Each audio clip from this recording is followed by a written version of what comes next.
Baik, selamat pagi Bapak dan Ibu sekalian. Terima kasih atas waktu dan partisipasi serta kehadiran dalam webinar Microfocus pada pagi hari ini. Sebelumnya saya ingin menginformasikan juga untuk webinar pada pagi hari ini merupakan hasil kerjasama Microfocus, Virtus, dan juga Mitra Integrasi Informatika. Baik, sesuai judul yang mungkin sudah saat ini diperlihatkan di layar Anda, untuk solusi Microfocus yang kita bahas pada hari ini adalah lebih ke sisi security, di mana, sisi security Microfocus, diharapkan dapat menjaga keamanan aplikasi perusahaan. Baik, tanpa berlama-lama lagi, mungkin pertama-tama saya akan mempersilahkan kepada Bapak Dimas, selaku perwakilan dari Microfocus, untuk menyampaikan, opening speech pada pagi hari ini. Baik, terima kasih Patricia. Assalamualaikum warahmatullahi wabarakatuh. Selamat pagi, salam sejahtera buat Bapak dan Ibu semua.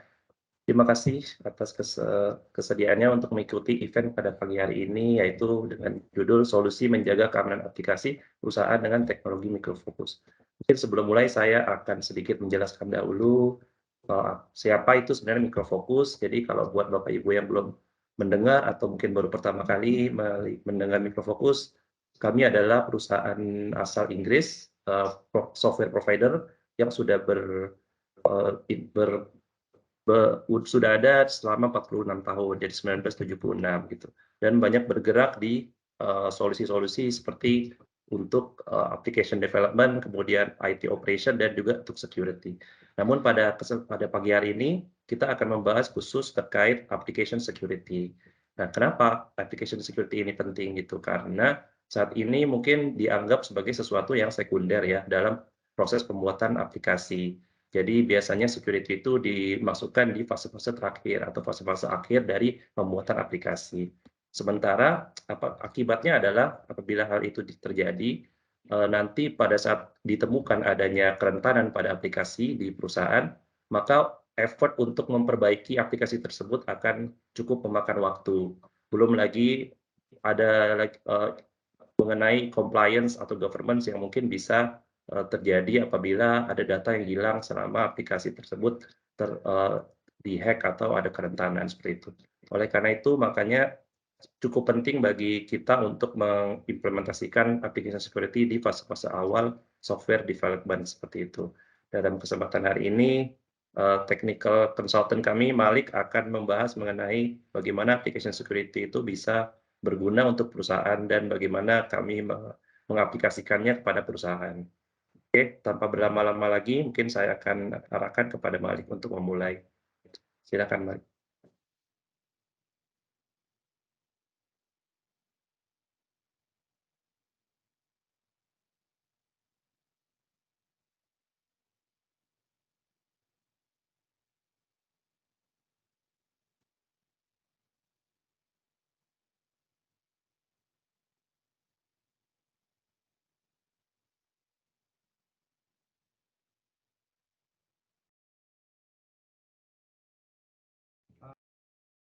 Halo, kelihatan semuanya? Iya, sudah kelihatan. Oke, thank you. Thank you semuanya udah bisa join di sini. Thank you juga untuk openingnya dari Patricia sama Dimas. Jadi sekali lagi, nama saya Malik. Saya cyber security professional consultant. Saya fokusnya untuk yang di Indonesia sama yang di Southeast Asia. Nah, kali ini saya akan ngebawain kayak misalkan dari sisi perusahaan kalau misalkan mereka mau memulai application security journey. Nanti kalau misalkan langsung ada pertanyaan bisa langsung ditanyain aja. Nanti coba di chat, nanti kita akan coba bantu jawab dari misalkan pada saat saya presentasi nanti mungkin akan ada beberapa pertanyaan juga yang nanti akan kita jawab pada sesi Q&A-nya. Jadi kalau misalkan ada pertanyaan bisa langsung bisa langsung di-issue aja di chat-nya. Oke? Lanjut kalau kayak gitu. Nah, pertama-tama saya akan bawain dulu kayak misalkan dari sisi apa sih bukan apa sih. Jadi alasan kenapa application security itu penting. Jadi kalau misalkan dari sisi kalau misalkan kita lihat kiri atas di sini ada namanya CyberArk, di sini adalah kayak misalkan di satu divisi sendiri khusus untuk security dari Microfocus. Jadi CyberArk ini itu bukan cuma hanya application security aja. Jadi ada kayak data security, ada security operational, ada juga identity access management, dan juga ada data protection. Nah, di sini saya akan bawain spesifik khusus untuk application security aja. Nah, di sini alasannya kenapa kita bawain application security juga, karena kita mencoba ngebantu dari sisi customer-customer yang dari Indonesia untuk bisa implementasi, dan dari sisi keamanannya dia bisa resilience. Nah, maksudnya dari resilience itu apa sih? Ya, contoh paling gampang, misalnya kalau kita ngomong, security itu nggak ada yang namanya 100%. Yang dimana kayak misalkan mau se-secure apapun pasti akan ada celahnya. Nah, di sini kita juga ngebantu, di luar dari ngebantu kita ngebantuin security-nya, security yang sudah diimplementasi, kita bantu maksimalkan dari sisi dari sisi prosesnya mereka. Dan ketika nanti sewaktu-waktu ada potensi kena attack atau kena hack, kita ngebantu dari sisi perusahaan tersebut supaya bisa kembali jalan seperti semula. Jadi meminimalisir kayak misalkan impact dari serangan tersebut. Kita ngebantuin dari sisi perusahaan untuk fokusin apa sih kira-kira yang diperlukan dari sisi security terlebih dahulu. Tentunya kayak misalkan kalau misalnya kita ngomong dari sisi security pasti udah ada checklist-nya untuk misalkan base atau misalkan standar security di perusahaan. Nah, kita bantuin dari sisi setelah checklist tersebut berhasil diimplementasikan, bagaimana sih proses selanjutnya. Jadi kita pasti akan ngelakuin biasanya diskusi terlebih dahulu untuk mastiin bahwa dari sisi core bisnis perusahaannya seperti apa, dan apa sih yang bisa kita bantu atau value yang lebih yang bisa kita bantu dari sisi security di sana. Poin berikutnya adalah kayak misalkan setelah kita tahu, contoh paling gampang kita sudah assess kayak misalnya kebutuhan perusahaan seperti apa, bisnisnya seperti apa, dan contoh paling gampang yang umumnya kita paling fokuskan itu adalah kayak misalkan namanya itu weakest link in the chain. Jadi contoh paling gampang itu adalah kayak misalkan mereka paling lemahnya di mana sih? Kita bisa bantu mereka menguatkan dari sisi security-nya di sana. Di luar dari itu, umumnya kita membawa metodologi adalah shift left. Shift left ini umumnya cukup terkenal di luar, yang dimana kita memfokuskan security itu dari awal pembangunan. Jadi contoh paling gampang kalau misalnya kita ngomong digitalisasi, pasti dari sisi perusahaan semuanya akan membuat yang namanya aplikasi. Baik itu dia di outsource, baik itu dia baik itu dia bikin internal. Jadi ketika melakukan pembuatan aplikasi tersebut, shift left ini adalah shift left metodologi yang dimana kita fokus ke dalam ketika pembuatan aplikasi. Jadi kita ngebantuin para developer mau internal maupun eksternal ataupun outsource itu untuk bikin aplikasi yang secure kayak gitu. Jadi kayak misalkan untuk mengamankan seluruh aplikasi itu mulai dari awal pembuatan aplikasi tersebut. Seperti itu. Oke. Lanjut. Application security challenge. Nah, biasanya ini adalah challenge-challenge yang muncul ketika dari sisi perusahaan yang mereka punya aplikasi sendiri dan mereka butuh pengamanan dari sisi aplikasi tersebut. Ini saya lanjut. Nah, ini ada contoh 6 poin kalau misalkan dari sisi internalnya perusahaan.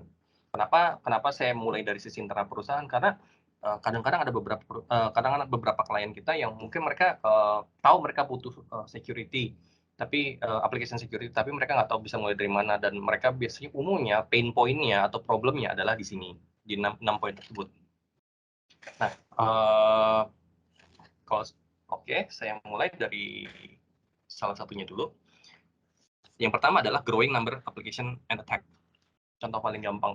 Jadi kalau misalkan kita bisa lihat kayak mungkin ada yang sering open juga kayak misalkan dari sisi kayak number of tag kayak misalkan, atau misalkan kita subscribe ke mailing list untuk security, biasanya mereka akan ngasih tahu kayak misalkan trend tag paling baru itu apa aja. Nah, di luar dari trend tag itu, di luar dari trend tag yang dikirimkan, itu di belakangnya juga ada banyak lagi kayak misalkan potensial tag yang bisa tereksploitasi di perusahaan, baik itu dari sisi hardware, baik itu dari sisi software, itu biasanya mereka akan ada yang kayak publish sendiri. Nah, itu biasanya kita sebutnya adalah kayak contohnya CVE, CVEE, seperti itu. Nah, di sini kalau misalkan kita bisa ngomong semakin banyak aplikasi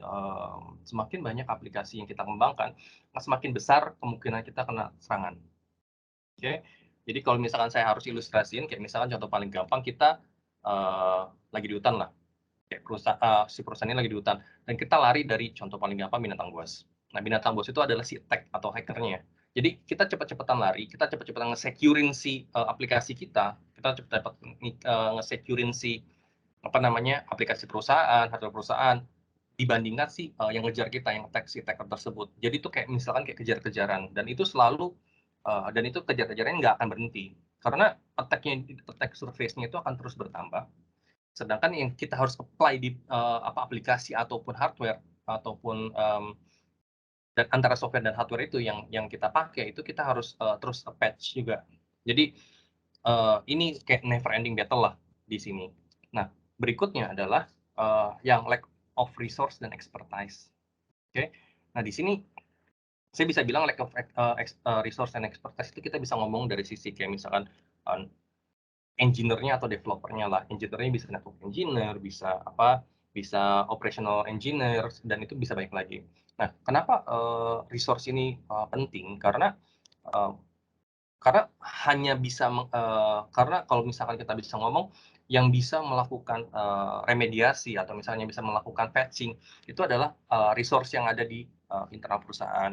Jadi kalau misalkan kadang ada juga kayak misalkan baik resource itu kekurangan orang maupun kekurangan knowledge lah. Nah, di sini kayak nyambung ke bagian yang ketiga. Yang bagian ketiga itu adalah kayak misalkan kesulitan untuk nge-training ataupun retain dari sisi expert atau developernya. Jadi kalau misalnya kita punya SDA, kita sudah training, kita sudah kita sudah bangun si resource tersebut, dan resource tersebut tiba-tiba pindah atau misalkan mereka naik level lah. Jadi kayak misalkan contoh paling gampang untuk nge-retain tersebut tuh agak susah. Nah, berikutnya adalah kayak misalkan kalau misalkan dari sisi perusahaan yang punya aplikasi sendiri, mereka pasti punya yang namanya rapid release cycle. Release cycle-nya itu seperti apa sih? Kayak misalkan ada permintaan fitur baru. Fitur barunya harus dirilis misalkan 1 bulan lagi. Jadi si developer kayak tektokan terus-terusan sama misalkan tim engineer-nya, sama tim business user-nya terus-terusan. Dan itu akan sama kayak misalkan dari sisi perusahaan pengen punya aplikasi yang super app lah. Jadi semuanya fiturnya ada, semua security patch-nya ada, dan itu cukup melelahkan sih dari sisi prosesnya. Karena pressure-nya akan terus bertambah, terus KPI-nya akan terus bertambah juga, dan semuanya harus serba cepat. Berikutnya, di sini adalah kayak misalkan dari sisi outsource secure. Misalkan dari sisi developer, kalau misalkan kita bisa ngomong, developer ketika dia bikin satu fitur baru, itu mereka nggak mungkin bikin dari kosong, atau misalkan bikin dari scratch. Umumnya mereka akan ngambil library yang sudah ada. Contoh paling gampang, misalkan mereka pengen bikin integrasi dengan Facebook. Mereka harus ngambil API-nya Facebook, ngambil SDK-nya Facebook, kayak gitu. Atau misalkan mau bikin aplikasi satu lagi dari awal, mereka perlu login form, terus ternyata daripada bikin dari awal, mending kita ambil outsource punya orang aja yang sudah ada function-functionnya. Itu kita sebut sebagai third party atau open source code.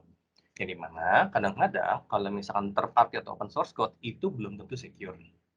Oke? Jadi bisa dibilang kalau misalkan kita nggak bisa percaya begitu aja dari source code yang dikasih sama orang di internet, walaupun ya balik lagi kalau misalkan kita butuh sesuatu, kita pasti akan cari jalan pintasnya atau misalkan cari jalan paling efisiennya lah jalan pintas. Di mana kita bisa ambil punya source code punya orang, kita punya library punya orang, kita pakai, ternyata jalannya berjalan sempurna dan nggak ada isu. Tapi ketika dicek di tengah di library tersebut ternyata ada, contohnya adalah backdoor, contohnya adalah kayak RCE-nya, ada RCE-nya. RCE itu adalah remote control exclusion. Jadi attacker dari luar bisa mengakses si servernya. Nah, seperti itu.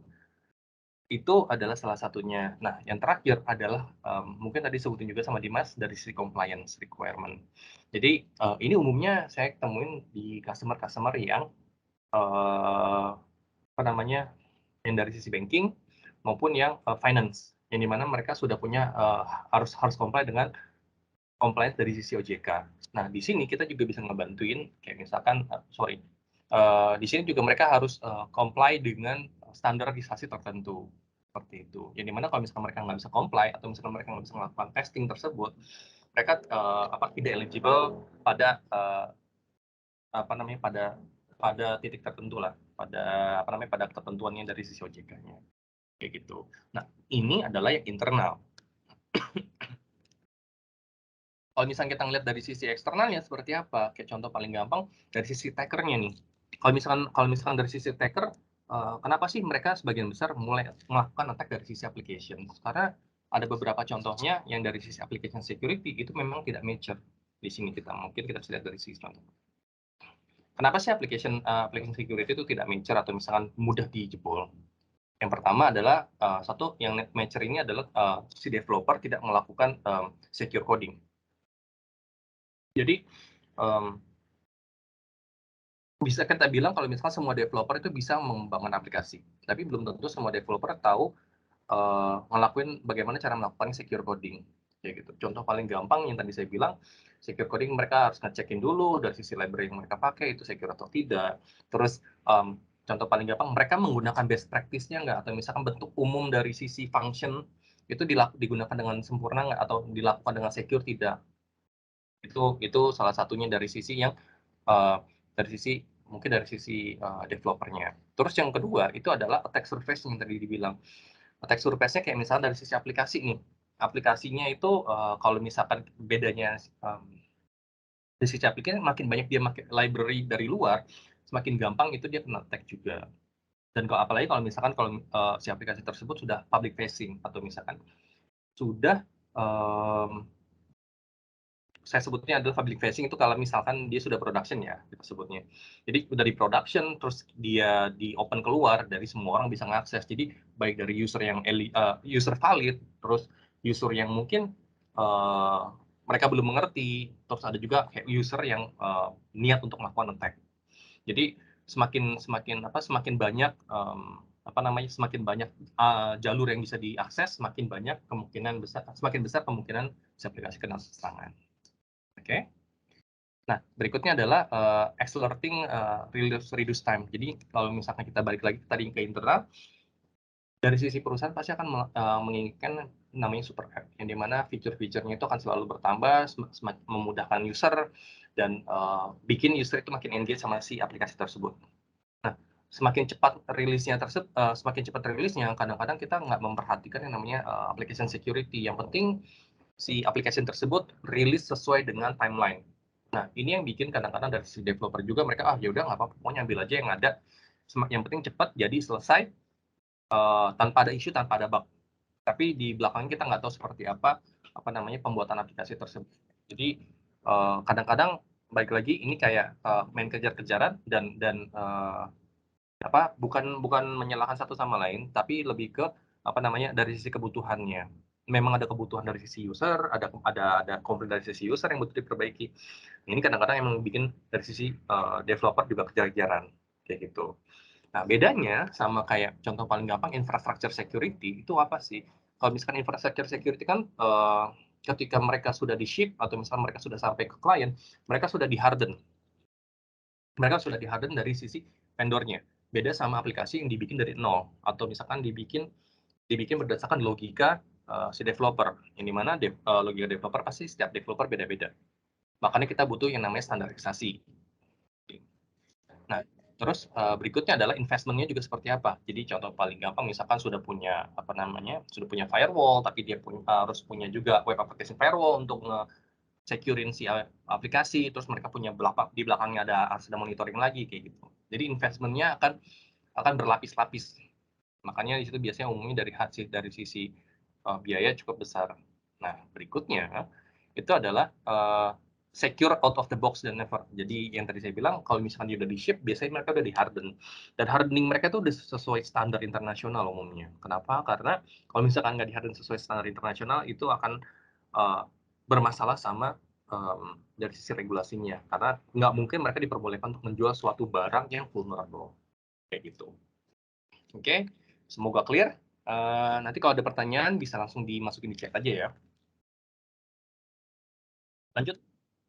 Nah, application security trends. Jadi, belakangan ini, kalau misalkan kita ngelihat dari sisi Indonesia itu kita banyak banget, dapat serangan lah, serangan dari luar dan, pada umumnya mereka akan ngambil data. Nah, ketika mereka ngambil data itu, kita bisa tahu kayak misalkan berapa banyak sih data yang mereka ambil, bagaimana cara mereka ngambilnya, dan yang kita tahu jelas sebagian besar data tersebut yang diambil atau misalkan yang korbannya itu mereka punya public facing, application, kayak gitu. Di sini ada beberapa security trends yang umumnya dipakai pada tahun 2021. Oke. Jadi dari 8 ini umumnya, dari sisi enterprise yang cukup besar itu mereka setidaknya sudah implementasi lebih dari setengahnya lah. Oke, saya mulai dulu dari pertama. Di sini ada DevSecOps, yang di mana ini adalah, pendekatan untuk, pengembangan aplikasi, yang di mana kalau misalkan dari sisi perusahaan, enterprise, mereka biasanya mulai dari pertama DevOps dulu. Jadi si DevOps ini adalah memfokuskan pada kecepatan pengembangan aplikasi, yang di mana yang dari pemisahan antara dua tim, contoh paling gampang adalah development dan operational team, itu jadikan satu dan dibikin otomatisasi. Jadi itu akan jauh-jauh lebih cepat kayak misalkan dari sisi pengembangan aplikasi. Nah, balik lagi ke poin yang sebelumnya, yang dimana kayak misalkan pengembangan aplikasi semakin cepat, rilis aplikasi semakin cepat, itu nggak diimbangin sama security-nya yang ketika pengembangan aplikasi tersebut. Makanya DevSecOps itu adalah satu langkah ke depan atau misalnya satu langkah berikutnya setelah DevOps, yang dimana kita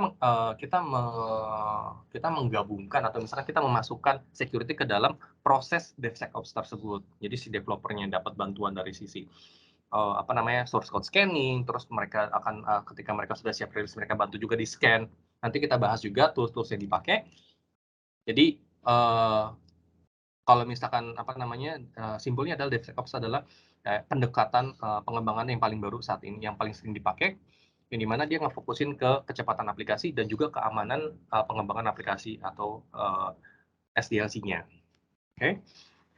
Nah, berikutnya adalah container security. Nah, ini cukup trending juga karena sebagian besar perusahaan sudah menggunakan si container based platform. Contoh paling gampang mungkin paling sering kedengaran adalah Docker.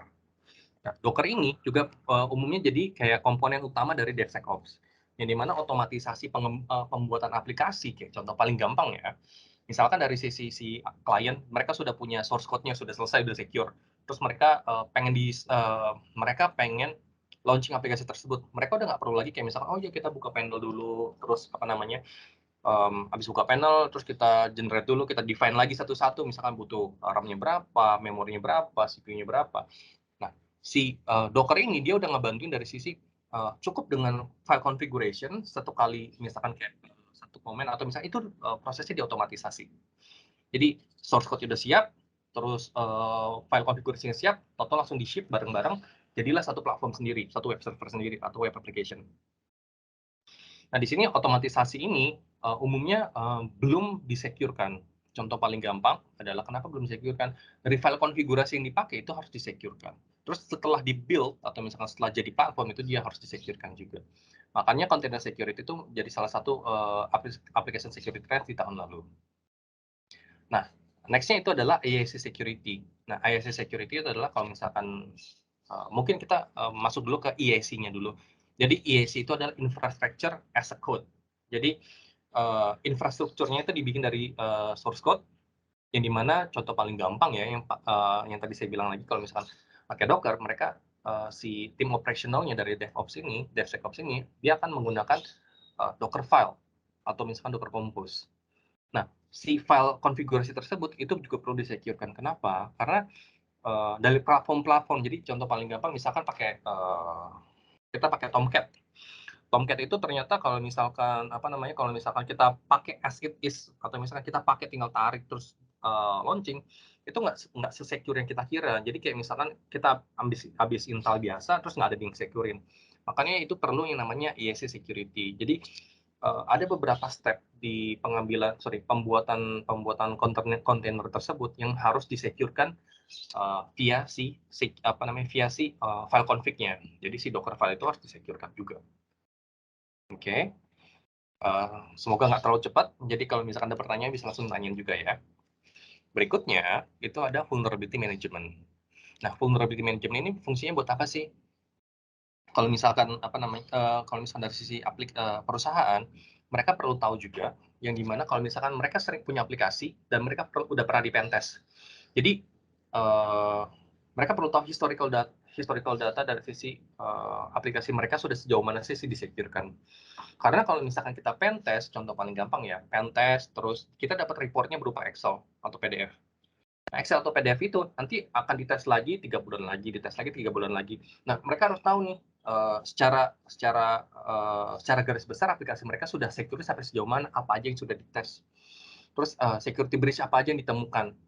Kalau misalkan dia nggak punya satu sistem sendiri khusus untuk memanage vulnerability-nya, itu akan sangat susah untuk nge-tracking kayak misalkan contohnya ya, 2 tahun lalu kita udah pentest, hasilnya apa sih? Itu sudah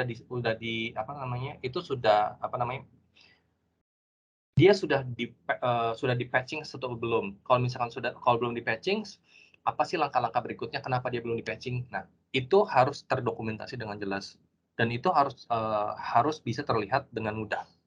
Atau misalkan kita bisa ngomongnya itu mudah dijadikan historical datanya. Karena kalau misalkan dari 2 tahun yang lalu mereka punya contoh paling gampang adalah mereka pakai yang kemarin trending itu adalah Log4Shell.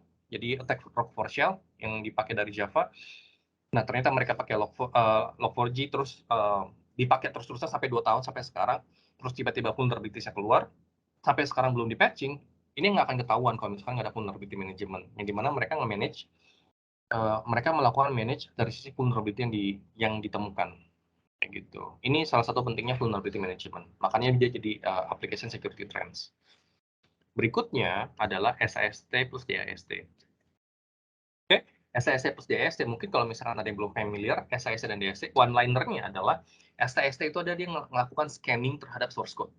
Oke, jadi source code yang dibikin sama developer, kita scanning, kita akan tahu kelemahan dari source code-nya dia apa aja.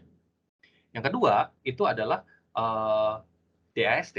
DAST itu adalah Dynamic Application Scanning. Jadi, developer sudah bikin source code-nya sudah dilempar ke web server, nanti aplikasi itu ya, misalkan contoh paling gampang www.example.com, sudah bisa diakses, itu kita bisa testing pakai DAST. Jadi kita bisa tahu dari sisi kelemahan source code, jadi yang kedua adalah sisi kelemahan dari sisi aplikasinya ketika sudah di launching. Jadi dua ini itu umumnya adalah digabungkan jadi satu untuk bisa customer kita atau klien kita bisa tahu kayak misalkan kelemahannya tuh dari sisi pengembangan atau misalkan setelah pengembangan itu seperti apa sih kelemahan kayak gitu. Nanti kalau misalkan idealnya adalah SAST dan DAST ini harus hasilnya di-manage sama vulnerability management. Jadi mereka tahu nih contoh paling apa 1 tahun yang lalu saya udah scan SAST dan DAST kelemahannya misalkan ada 10.000 nih. Jangan 10.000 deh itu kebanyakan. Ada 100 dari 50 SAST, 50 DAST. Nah, 50 itu setelah 1 tahun apa sih yang sudah disecurekan? Kita nggak perlu buka kayak misalkan Excel lagi, kita cukup buka si vulnerability management-nya, kita lihat secara garis besarnya, misalkan SAST-nya sisanya 10, DAST-nya sudah fully comply semuanya. Jadi dengan kata lain 10 ini adalah sisa dari tahun lalu.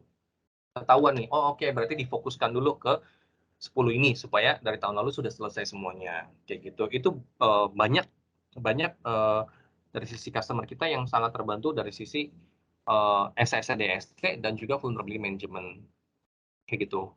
Nah, berikutnya adalah cloud native. Cloud native itu contoh paling gampang adalah kalau misalkan kita ngomong aplikasinya di-deploy di cloud, bisa aja AWS, bisa aja Google Cloud Platform, GCP. Nah, di cloud native ini umumnya mereka akan mempertanyakan kayak contoh paling gampang, gimana sih integrasinya dengan cloud native kita. Terus nanti kalau misalnya kita pakai code repository yang cloud seperti apa integrasinya. Nah, itu umumnya dipikirin sama arsiteknya. Jadi kayak misalkan nanti proses scanning code-nya seperti apa, proses scanning aplikasi seperti apa, proses scanning pada saat development application pada tahap development seperti apa, itu akan harus dipikirkan.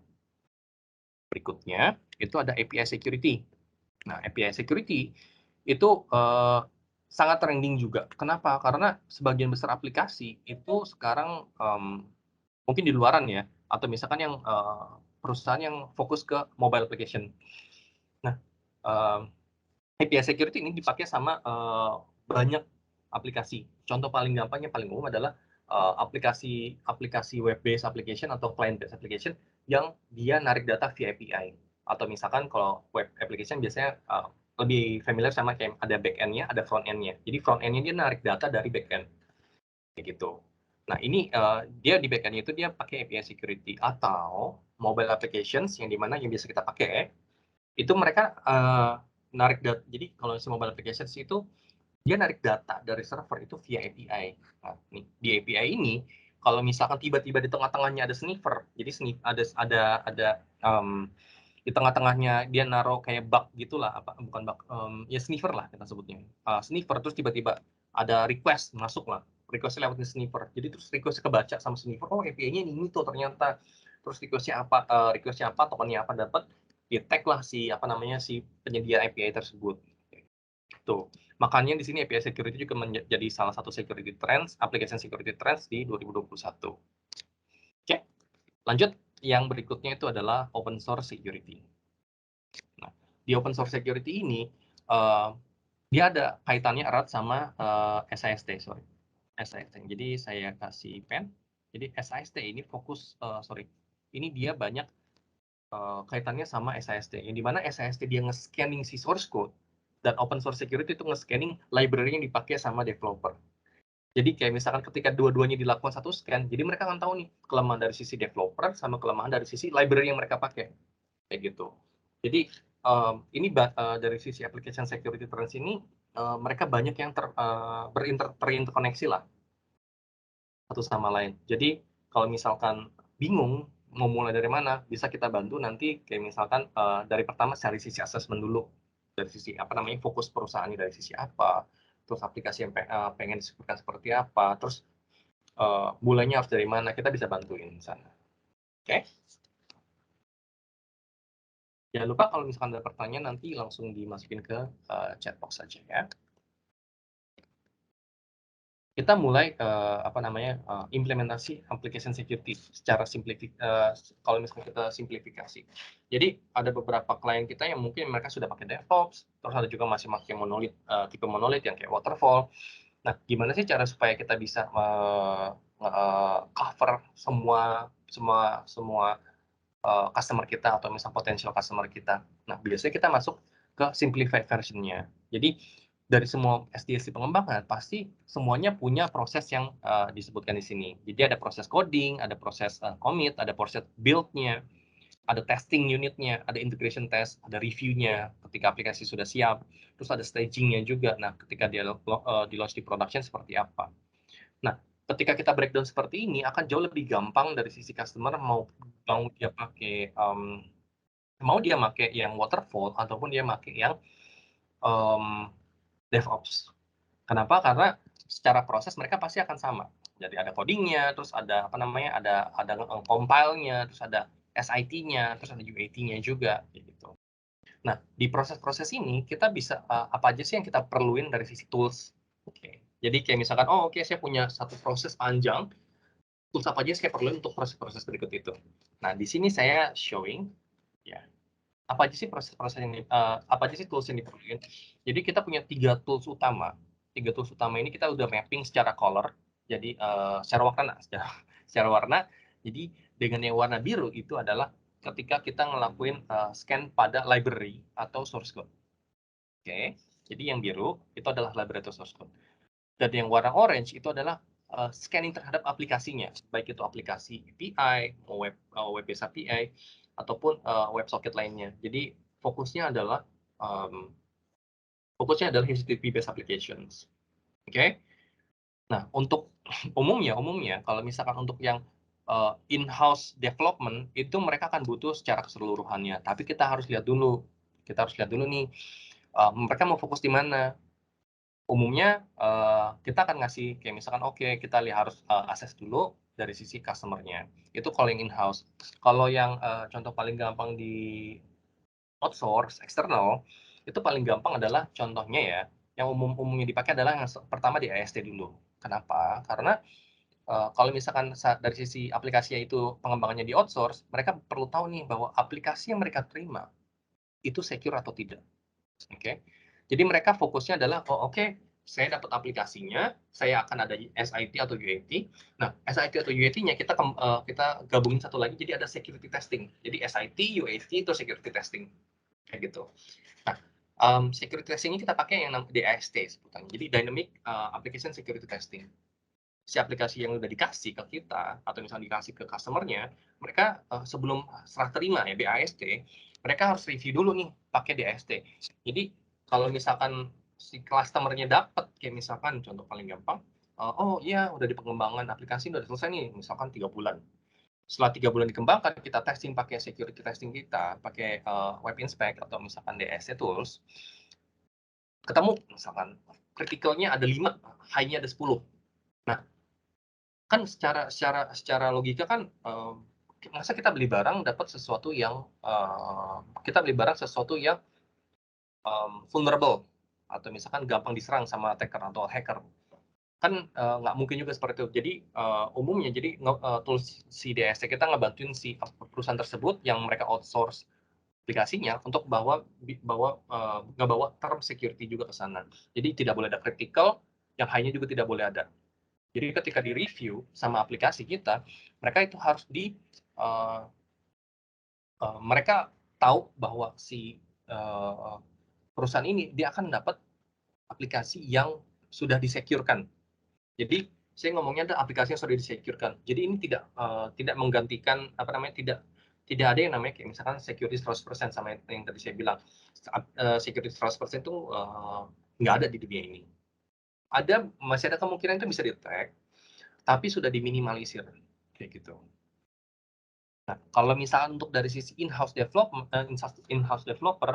yang tadi metodologi yang saya sebutkan adalah shift left. Nah, mungkin saya bisa kasihkan dulu. Jadi shift left itu adalah security-nya itu kita tarik ke belakang, ke kiri, ke kiri ke arah development. Jadi ibaratnya aplikasi itu disecurekan pada saat mereka mengembangkan aplikasi. Oke. Nah, ketika pengembangan aplikasi, secure dari sisi source code-nya seperti apa? Jadi dari sisi developer, ketika mereka bikin aplikasi, ketika mereka bikin aplikasi, mereka akan disecurekan dulu di sana. Jadi kita bisa install plugin di IDE mereka. Mereka nanti ketika ngelakuin coding, mereka akan dibantuin sama analyzer-nya kita, SSC-nya kita, si IDE-nya dia bisa nge-scan source code-nya.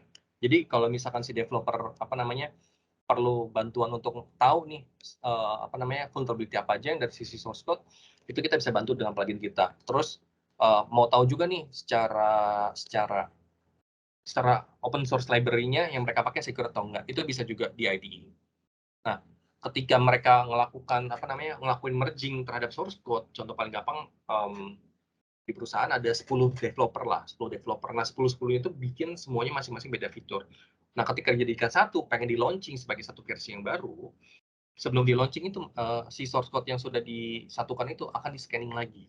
Jadi di-scanning pakai SCSC dan SCA. Oke.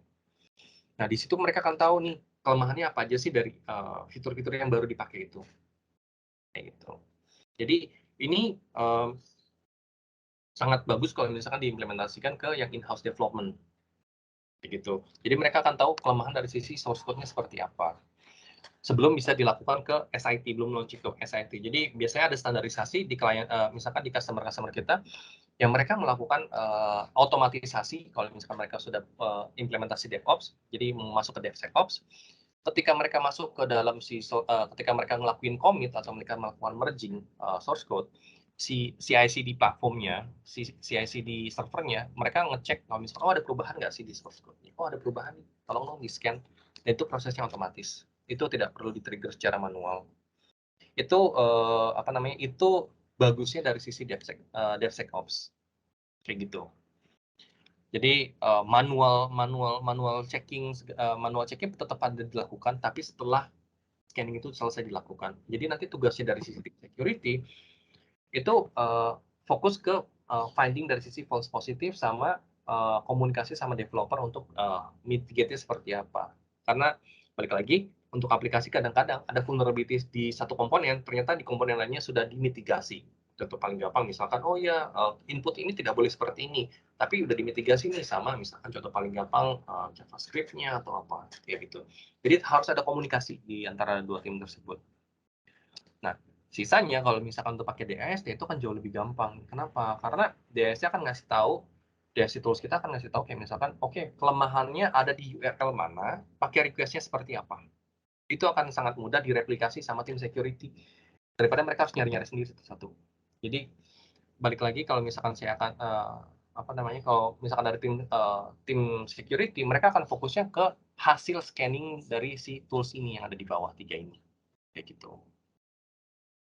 Kalau ada pertanyaan, jangan lupa dimasukin ke kolom chat. Nanti mungkin kita bisa bantu untuk jawab, atau ada bisa langsung kita bantu jawab, atau misalkan nanti kita coba diskusiin lebih lanjut ya. Oke.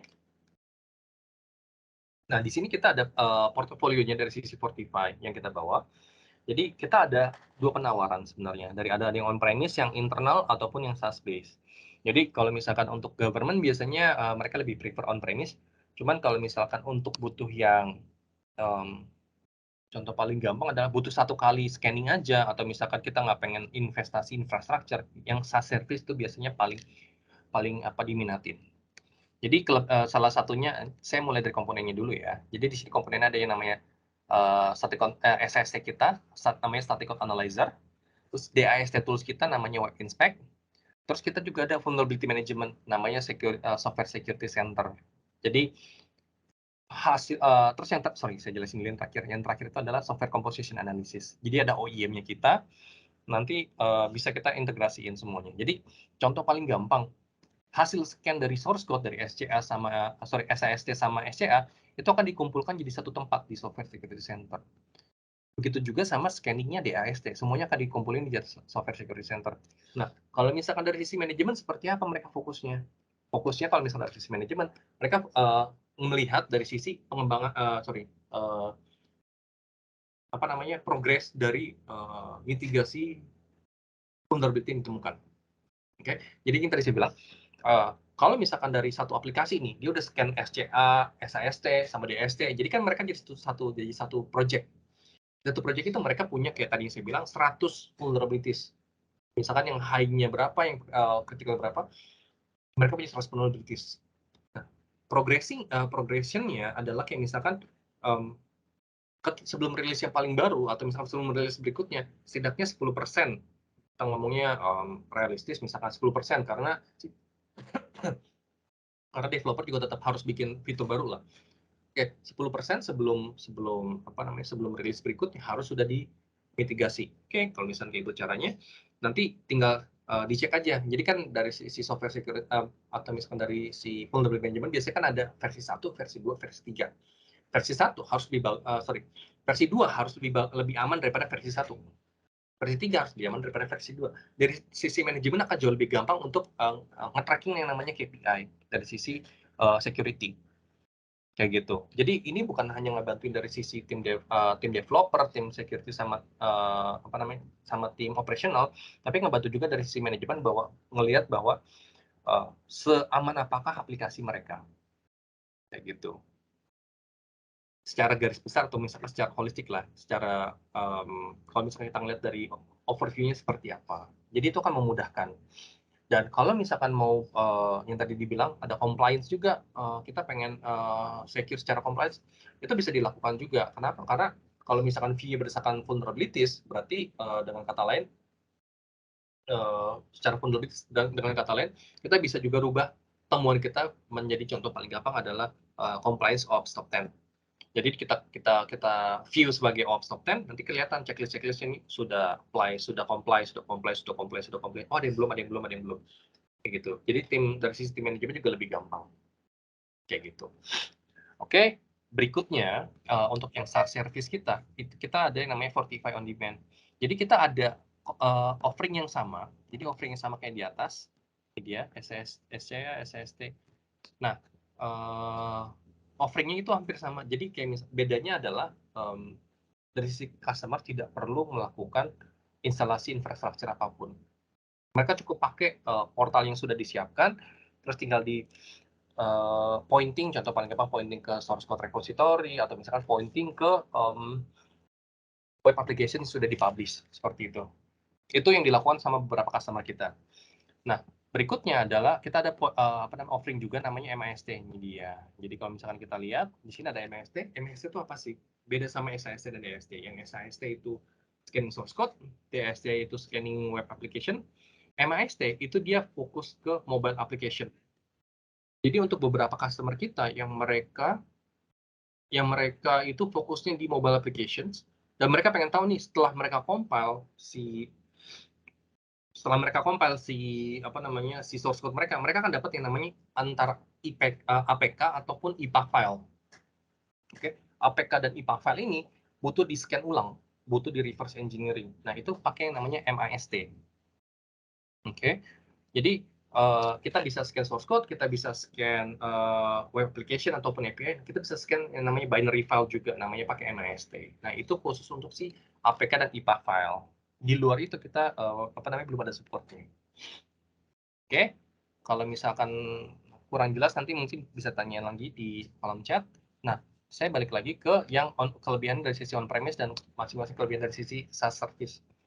Nah, untuk yang on-premise itu kita tidak dibatasin. Jadi sekalinya nanti beli atau misalkan memiliki si on-premise tools kita itu, saya langsung putar dulu, oke. Silakan. Kalau misalkan sudah punya on-premise kita, contoh paling gampang salah satunya lah, ada SSC-nya kita, terus dapat ada software security center.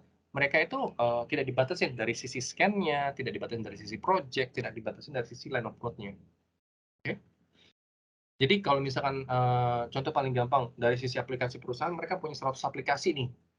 Terus habis itu ngomong, misalkan, oh ya kalau gitu berarti saya perlu licensing 100 aplikasi saya dong. Nggak perlu. Cukup perlu kayak misalkan beli salah satu toolsnya, nanti tinggal pilih aja mau seberapa cepat scanningnya terjadi. Jadi contoh paling gampang, kenapa saya ngomong seberapa cepat? Jadi contoh paling gampang ada 100 aplikasi nih, cuman engine scanningnya cuman ada satu. Berarti satu ini akan ngelayanin 100 aplikasi tersebut, jadi ganti satu, ganti satu, ganti satu, ganti satu. Nah, kalau misalkan mau makin cepat, misalkan beli satu scanning engine lagi. Jadi ibaratnya kayak supermarket, ada satu, jadi di kasirnya dia ada satu atau dua, itu efek sangat berefek ke kecepatan customer bisa bayar, contohnya. Jadi ibaratnya antriannya ada 100, terus cuma punya dua kasir lah. Nah, jadi masing-masing kasir dia punya 50-50. Kalau punya 3, berarti 30-30-30, kayak gitu. Jadi semakin cepat pengen selesai, semakin banyak engine yang kita tawarkan. Tapi kalau misalkan memang fokusnya, oh ya kita budgetnya ada, misalkan budgetnya untuk satu saja, ya nggak masalah. Satu aja kasirnya, terus dia nanti akan melayani 100 satu scanning engine harus melayani 100 aplikasi, bisa juga nggak ada masalah. Itu hanya terbatas di aplikasinya, kira-kira seberapa cepat dia akan selesai. Jadi salah satu kelebihannya kita adalah dia nggak ngebatasin. Jadi kalau ketika mereka si customer kita beli, mereka akan fokus lebih ke apa aja sih mau disecurein, mana aja sih mau difokusin ke si project mana aja sih mau difokusin, kayak gitu.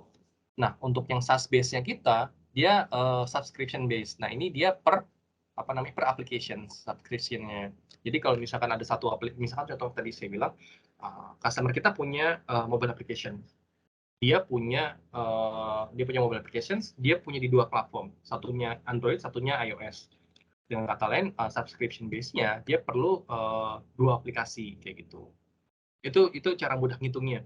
Jadi kalau untuk yang SaaS base itu dia lebih per aplikasi, karena resource yang dipakai dia akan tergantung dari seberapa banyak yang akan di scanning, baik itu dari source code yang scanning, baik itu dari sisi aplikasi yang di scanning, ataupun mobile application yang akan di scanning, kayak gitu.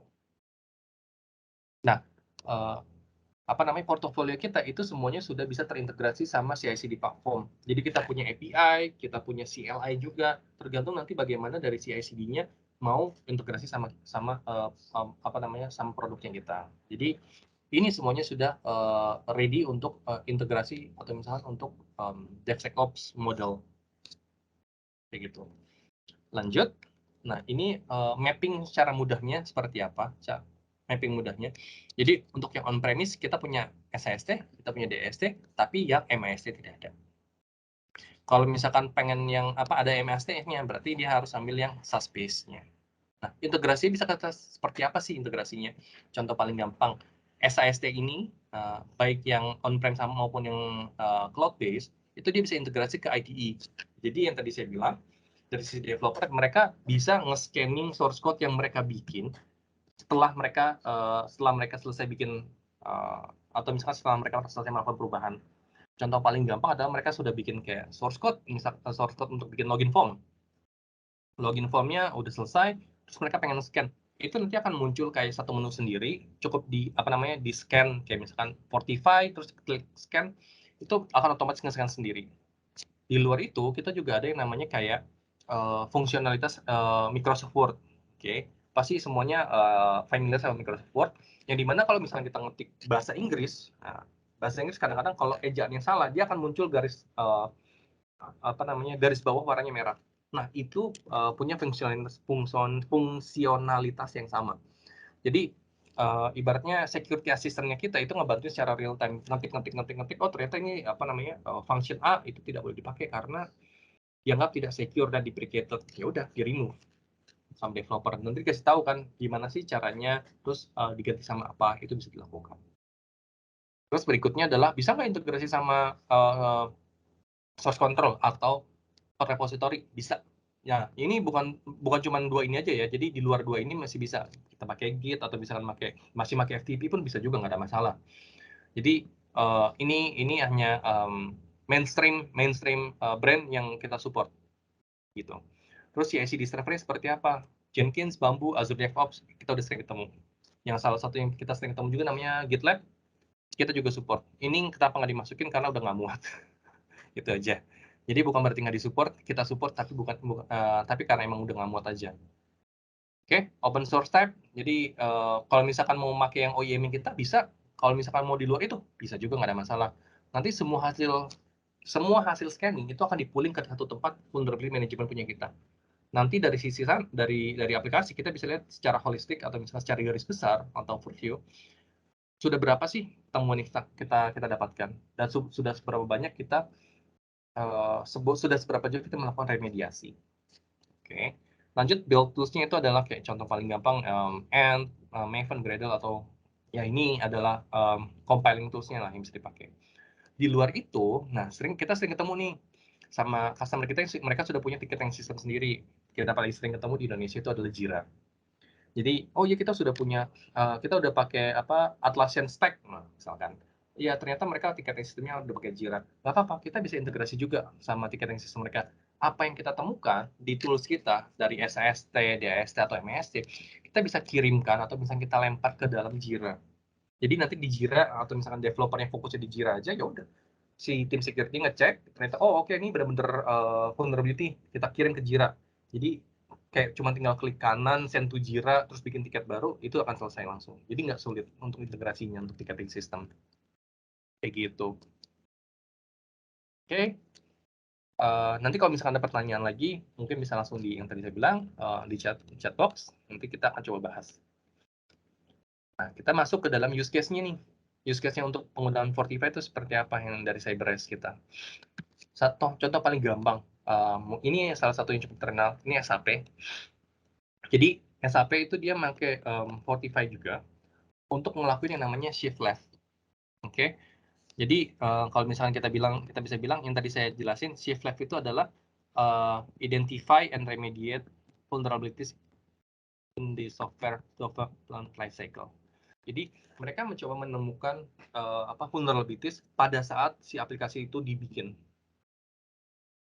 Jadi dari sisi developernya mereka kan kalau misalnya kita boleh ngomong ya secara jujur, pengembangan aplikasi atau misalkan developer yang belum terbiasa sama secure coding itu kerjanya itu akan jauh lebih melambat. Contoh paling gampang ya, dia akan ya balik lagi sih, biasanya mereka melakukan yang penting cepat, yang penting jadi, terus yang penting secara fungsionalitas jalan, terus tiba-tiba muncul lah kayak misalkan oh nggak boleh ternyata pakai function A, nggak boleh pakai function B, nggak boleh pakai function C. Oke. Nah, di situ dia harus apa namanya, dia butuh rekomendasi nih, yang di mana kita bisa nambahin, kita bisa kasih rekomendasi. Tapi secara behavior atau misalkan secara keseharian, mereka belum terbiasa sama yang, oh ya ada apa namanya, ternyata nggak boleh dipakai, terus terbiasa ngetik lagi pakai yang function yang tidak aman, kayak gitu. Itu biasanya pasti akan ada pelambatan kinerja. Nah, ini harus ekspektasinya harus tahu dulu bahwa ini akan ada pelambatan. Tapi setelah misalkan contoh paling gampang, 4-5 bulan setelah mereka terbiasa sama si secure coding ini, mereka akan balik lagi ke awal.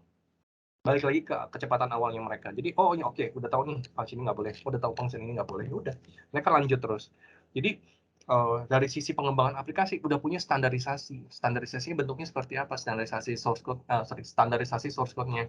Di luar dari misalkan si developer bisa pakai framework tertentu, mereka standarisasi secure coding itu sudah terbangun di sana. Jadi jauh lebih aman kayak gitu. Jadi dia pakai on-premise-nya kita, static code analyzer sama web inspect enterprise. Oke. Next-nya itu adalah dari negara tetangga kita di Australia. Ini dia ada juga aplikasi contoh paling gampang kayak Halodoc. Nah, ini namanya di sana adalah Doctors on Demand. Nah, di sini dia pakai yang SaaS base-nya kita. SaaS base-nya kita itu Fortify Demand. Nah, dia punya aplikasi mobile application. Nah, mobile application tersebut itu mereka scanning dengan MAST kita dengan DAST-nya kita. Jadi hasilnya aplikasi yang dikirimkan ke customer itu sudah di-checking berdasarkan contoh paling gampang secara binary file yang sudah dicek dan API-nya pun sudah dicek kayak gitu. Nah, di sini karena di Australia compliance-nya cukup tinggi, makanya di sini mereka pakai Fortify khusus untuk ngelakuin security checking. Ini dia. Ensuring compliance. Next-nya itu adalah generally. Jadi ini juga pakai apa namanya SaaS base-nya solusi kita, yang dimana dia lebih pengen as request, jadi based on request untuk ngelakuin scanning-nya. Jadi banyak bisnis kritikalnya, tapi mereka pengennya berdasarkan spesifik spesifik permintaan berdasarkan on request-nya aja. Jadi kalau misalkan kita balik, mungkin saya balik dulu sebentar. Ini dia. Di sini ada yang namanya one time scan base. Jadi kalau misalkan emang cuma butuh 1 kali doang dalam 3 bulan, satu kali dalam 6 bulan, bisa juga di request 1 kali. Terus pertanyaannya adalah biasanya, oh berarti setelah saya remediasi nanti saya scan-nya gimana dong? Bisa di-scan ulang kalau misalkan masih dalam 30 hari kalau nggak salah.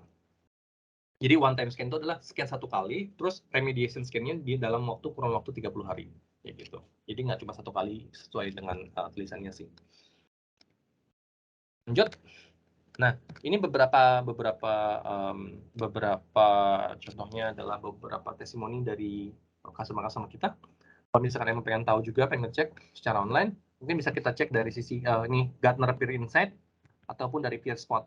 Nanti di sini kita bisa ngeliat beberapa reviewnya dari customer kita seperti apa. Kayak gitu. Nah, next-nya itu adalah kayak misalkan resource-nya. Jadi, kalau misalkan pengen tahu lebih jauh mengenai Fortify, kita punya online community. Jadi, apa namanya, kalau misalkan kita misalkan di search Google, cukup search saja namanya CyberRes Fortify. Nanti dia akan munculin langsung community guide-nya seperti apa, rilisnya seperti apa, terus jadi dia bisa ngasih tahu kayak misalkan best practice-nya apa, rilisnya seperti apa, terus perubahannya apa aja, terus mereka pertanyaan-pertanyaan yang sering muncul tuh seperti apa di sana. Di luar dari kayak misalkan ticketing sistemnya kita. Jadi kita punya support juga, premium support untuk customer kita. Cuma kalau misalkan pengen lihat community-nya seperti apa, mungkin bisa langsung cek juga CyberRes community kita. Di luar itu, saya cukup rekomendasi kalau misalkan pengen lihat lebih jauh nih, Fortify itu integrasinya sampai sejauh mana sih? Cara installnya seperti apa sih? Segampang apa sih integrasiin Fortify dengan existing tools yang sudah ada? Saya saranin untuk ke Fortify Unplug. Jadi kalau misalnya ke YouTube, Fortify Unplug, itu nanti dia akan ngasih lihat nih, kayak misalkan, oh cara integrasi dengan GitLab, cara integrasi dengan Jenkins, terus cara ngelakuin cara ngirim tiket ke Jira seperti apa, itu semuanya ada di Fortify Unplug. Jadi untuk yang pengen tahu kayak cara installnya juga kayak gimana, sesulit apa, tips and triknya seperti apa, itu saya cukup nyaranin ke Fortify Unplug. Walaupun di sini bukan komunitas, dia cuma lebih ke showcase-nya dari sisi produk kita, ini cukup banyak membantu. Bahkan untuk yang orang yang cukup awam sama application security bisa lihat juga videonya yang ada di sini. Kayak gitu. Nah, dari saya materinya sudah selesai. Mungkin kalau misalkan ada pertanyaan bisa langsung dimasukkan ke chat box, nanti bisa kita langsung bahas. Ya, oke. Sekian dari saya. Thank you. Mungkin bisa handover ke Patricia.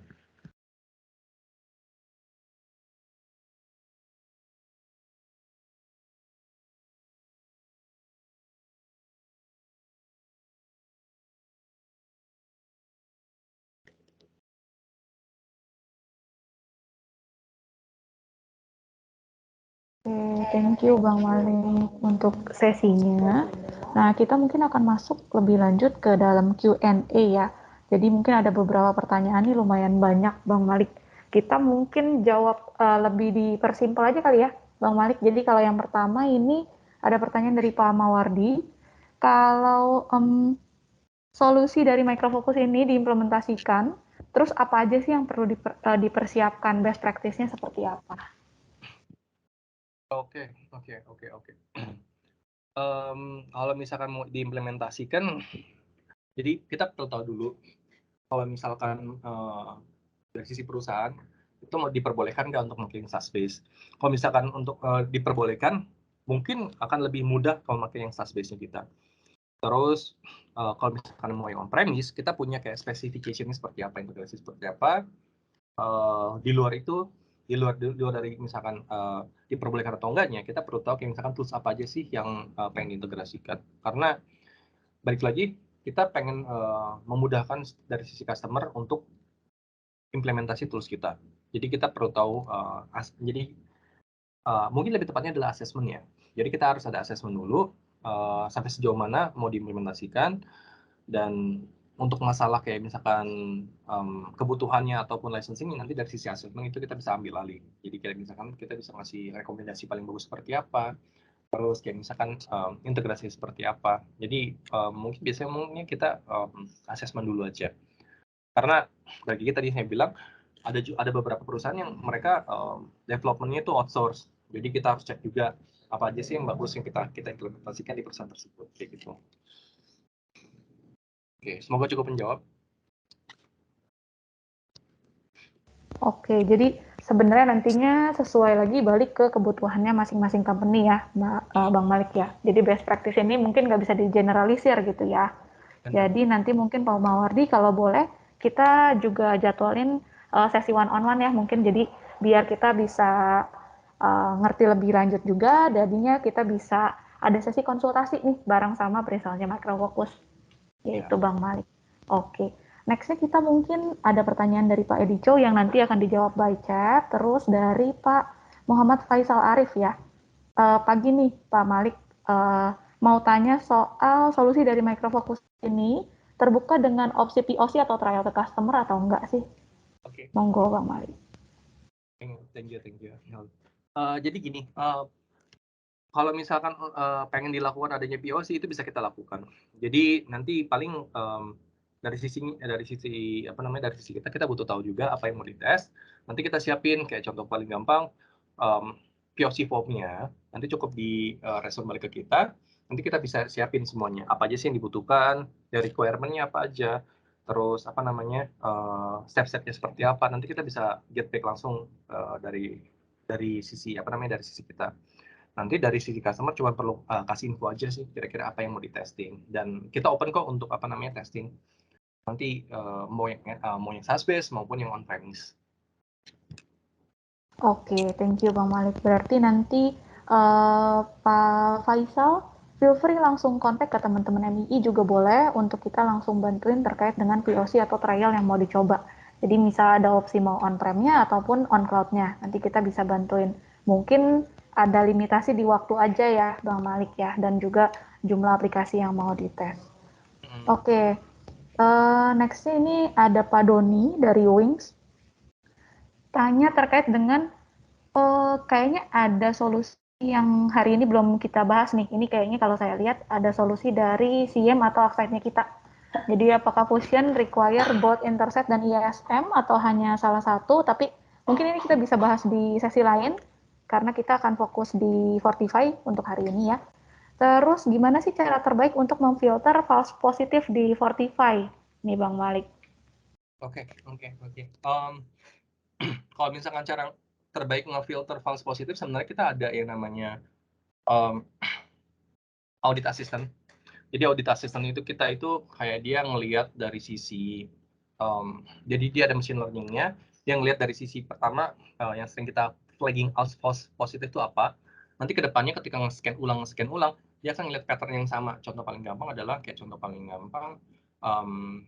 ada beberapa mungkin dari sisi vulnerabilities ya, mungkin ada kayak cross-site scripting yang sering kita temukan, terus itu sering di flag false positif. Nanti ke depannya ketika menemukan cross-site scripting yang hampir sama, itu dia akan kasih tahu nih, oh ini kemungkinan besar, jadi dia ada persentasenya.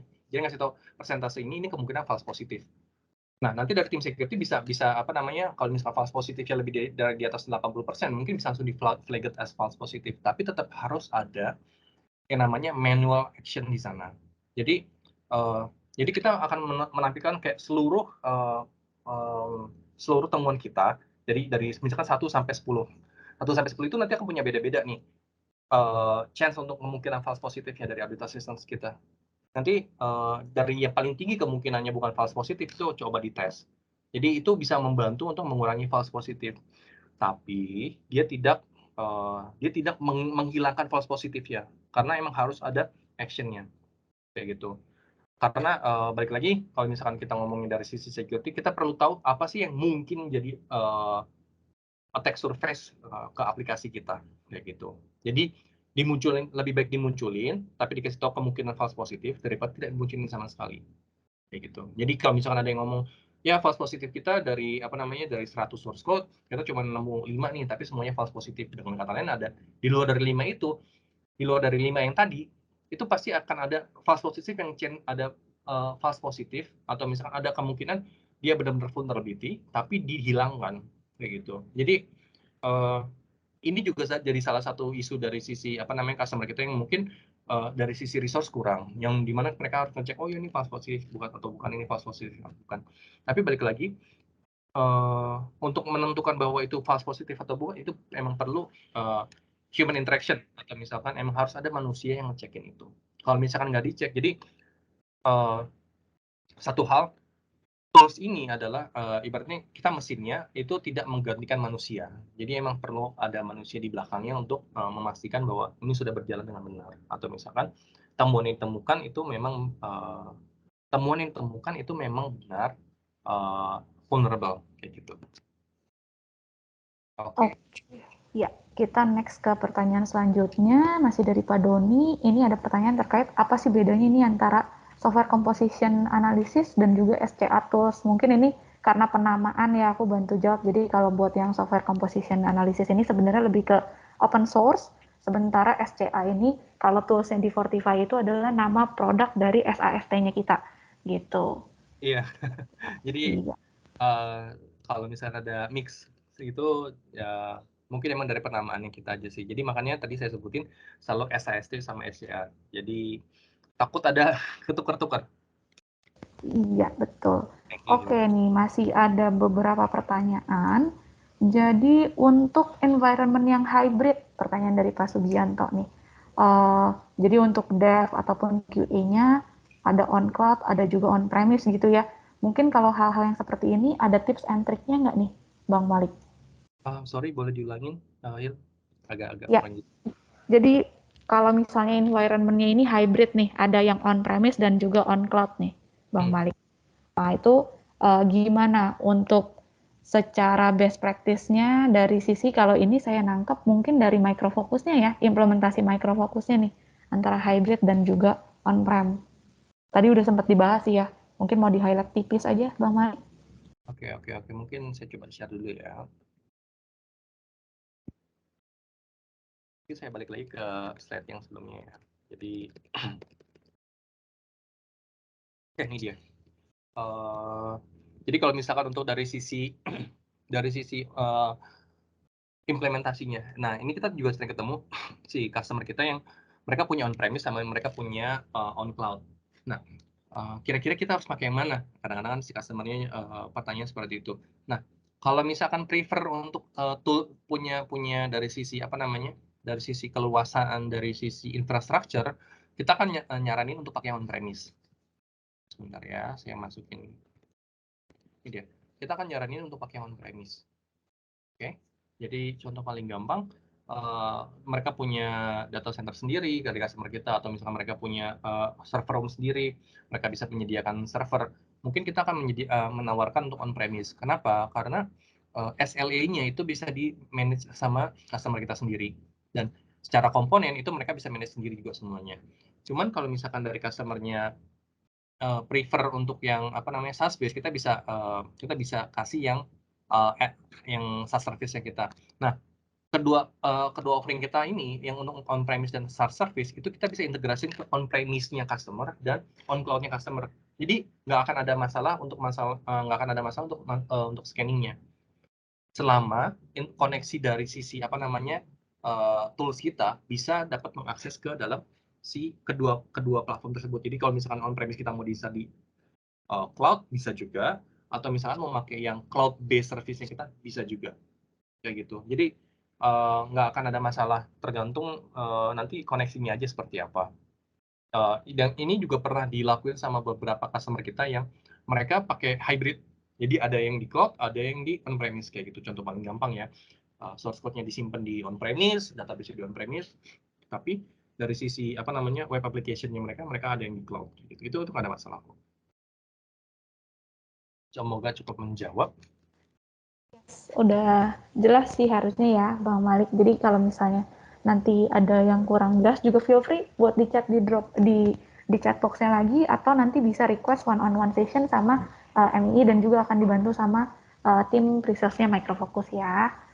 Nah, kalau misalnya lanjut, tadi ada pertanyaan lanjutan dari Pak Sugianto terkait dengan solusi yang optimal dan cost efektif. Jadi kalau misalnya untuk cost efektif, mungkin kita sarankan tetap lebih ke yang cloud ya, Pak Sugianto ya, karena nantinya jadi nggak perlu ada infrastruktur dan juga hardware yang dipersiapkan dari sisi customer gitu. Nah, lanjutnya mungkin karena waktunya agak terbatas, saya run through cepat aja.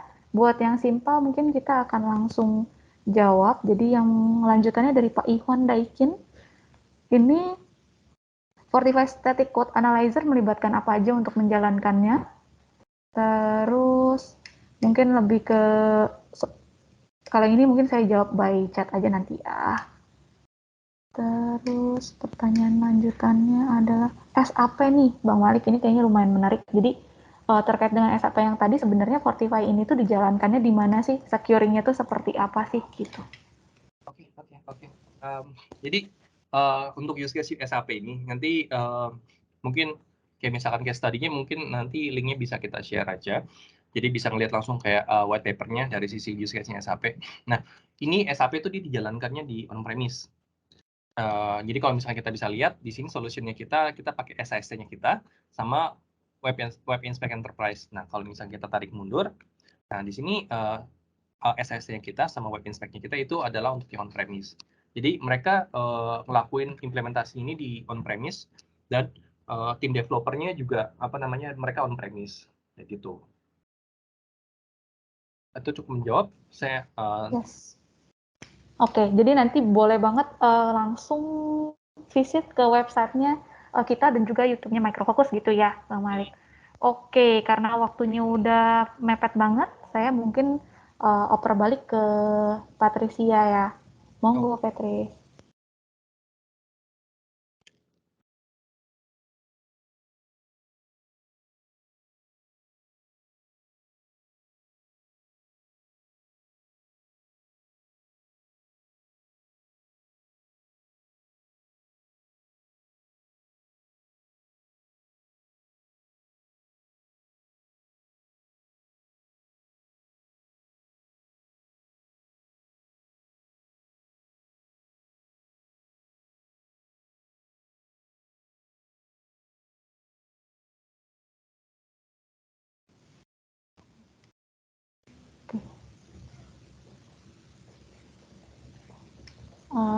Patricia, kayaknya masih di-mute nih.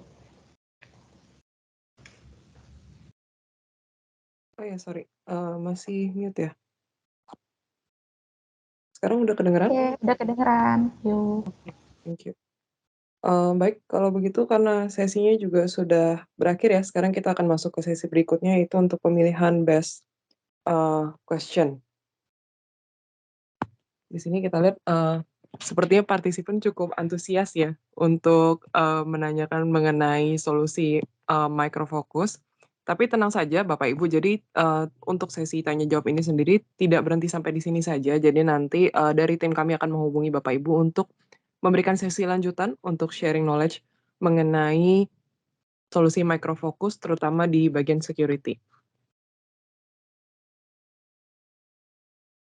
Baik, jadi tanpa berlama-lama lagi, saya akan langsung umumkan saja untuk top question kita pada hari ini. Selamat untuk Bapak Muhammad Faisal Arif dari ASDP Indonesia Ferry akan mendapatkan voucher sebesar Rp300.000 dari tim kami. Nanti akan diberikan lebih lanjut mengenai informasinya. Mohon di-share informasi detail ya Pak untuk nomor handphone yang bisa kami hubungi. Sekali lagi selamat Pak untuk top question-nya. Terima kasih banyak atas partisipasinya. Terima kasih banyak juga untuk partisipasi Bapak Ibu sekalian yang tentunya sudah aktif menanyakan, kemudian juga aktif join sampai sesi kita berakhir pada siang hari ini. Baik, kalau begitu apakah dari tim Microfocus atau Virtus ada tambahan lainnya? Sebelum kita akhiri sesinya. Oke, dari aku mungkin nambahin sedikit, Patrick. Jadi kalau misalnya ada teman-teman dari customer yang membutuhkan informasi lebih lanjut, feel free langsung kontak aja, mau ke MII, mau ke Virtus, ataupun ke Microfocus langsung, untuk kita buatin sesi buat konsultasi atau diskusi lebih lanjut gitu ya. Karena kalau di sini mungkin waktunya lebih terbatas, nanti kalau misalnya kita buat sesi private, mungkin lebih enak ngobrolnya dan lebih kita bisa tahu kebutuhan yang dibutuhkan sama teman-teman customer ini seperti apa sih dan gimana caranya kita bisa bantuin gitu ya. Thank you. Oke, thank you Hilda. Dari tim Microfocus, apakah sudah cukup?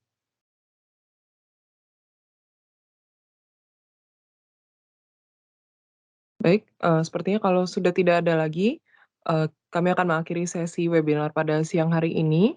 Terima kasih banyak atas partisipasi Bapak Ibu yang sudah melakukan registrasi, kemudian juga mengikuti sharing knowledge ini sampai sesinya berakhir. Terima kasih juga untuk semua pertanyaan yang disampaikan di kolom chat, semoga terjawab ya. Apabila, seperti yang sudah diinformasikan sebelumnya, apabila membutuhkan informasi tambahan, feel free saja nanti akan diinformasikan oleh tim kami agar kita set waktu, jadwal meeting berikutnya. Kemudian saya juga ingin menginformasikan, di kolom chat ada link survei untuk feedback webinar, pada siang hari ini, yang dapat ditukarkan dengan sertifikat webinar teknologi Metrodata MII. Baik, dengan demikian saya akhiri sesi webinar pada siang hari ini. Terima kasih banyak Bapak Ibu atas partisipasinya. Terima kasih untuk tim Microfocus dan Virtus atas kerjasamanya. Selamat siang. Ya, terima kasih. Thank you semuanya untuk join di sesi kita. Thank you yang semuanya.